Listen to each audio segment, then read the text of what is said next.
we've been travelling, or been caravanners for 50 years now, but when we retired, we decided we would spend extensive time travelling. And we had friends who wanted to know what we were doing, so I just started sending messages to them by email, which were fairly extensive. And when we got back, people said, that's pretty good, why don't you put that in a book? And so we just continued for the next 6 or 7 years in travelling and sending things back. So eventually they were put together to form the book.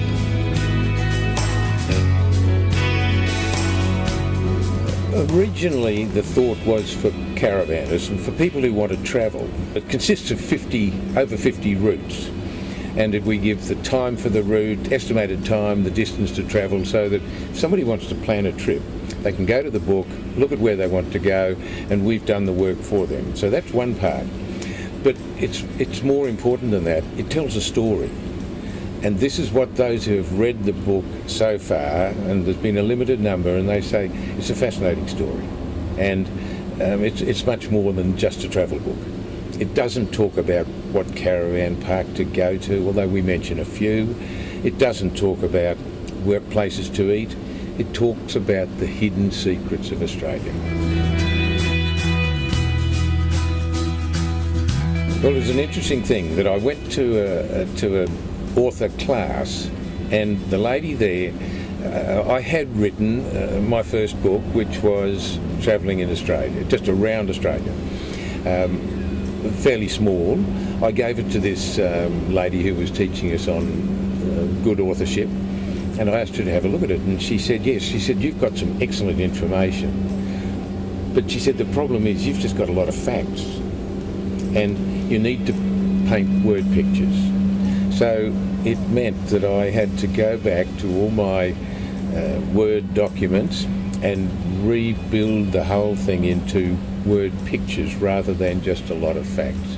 And I found it fascinating, and I loved revisiting where we'd been. It was a fascinating adventure for me, and it took many years to get it finalised, but loved doing it.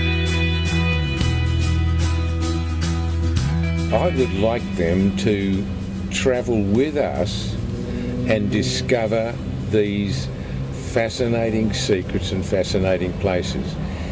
The book isn't about our capital cities. However, Perth is an exception. Perth is a fascinating place of history, but it's about the history and about the geography. And what we want people to be able to do is travel with us. They can do it in the lounge room at home. They don't have to get in the car. They don't have to buy a caravan. They can enjoy it just as much if they aren't in a position to be able to travel. The best thing, in my opinion, was able to relive what I'd done before and what my wife and I had done in discovering all those fascinating secrets of Australia. They're hidden, and you won't find them unless you either travel where we've travelled or buy the book and read it.